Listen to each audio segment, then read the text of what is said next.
My Oscar pick is Arrival, which I know probably people haven't really heard of that one. People are going more for La La Land and Moonlight. But I think Arrival is going to win. It's Amy Adams and Jeremy Renner, and it's about when aliens come to Earth, which sounds very odd. It's sci-fi, but it's sci-fi done in a way that doesn't make you feel like you're watching a sci-fi movie. It makes you feel like you're watching almost a news broadcast, because it's very believable, very well done, and it's very unsettling. And it has one of those plots that makes you think, keeps you guessing the whole time, going, what does this mean? What's happening? So it's a bit of a mystery, and it's a bit of a thriller, but it's so unifying in the way that it talks about language, because Amy Adams plays the role of a linguist. So she talks all about teaching language to a species that doesn't understand your language, and it really made me think about the way humans interact with each other. And I think that theme of speaking to one another in a way that you understand each other is something that is bigger than any movie. And I think that's really important now in the landscape of today, of knowing how to speak to one another across races, across genders, across species, across worlds.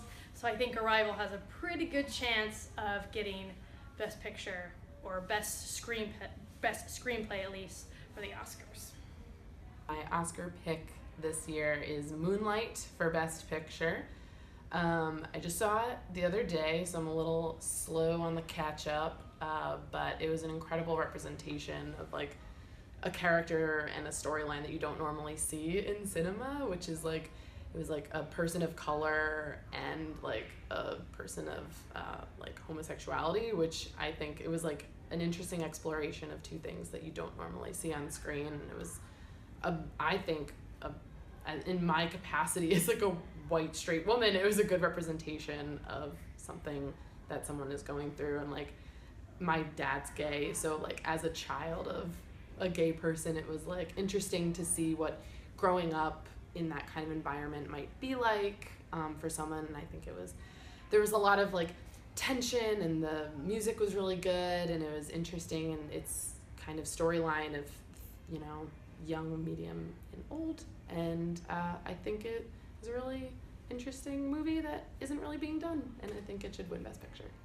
I think that if there are students here on campus who voted for Donald Trump, they probably would feel out of place.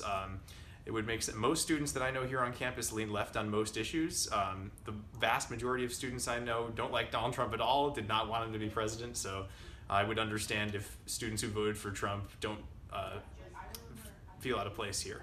I recently heard about the Women's March on Washington, D.C., and there were several others hosted around the country and around the globe, and I definitely support women in their fight against a president who does not represent what they need or want in this country. And I definitely support the whole movement towards speaking out about what you believe in, and basically speaking against our president who may not exactly be what America needs at this point in time.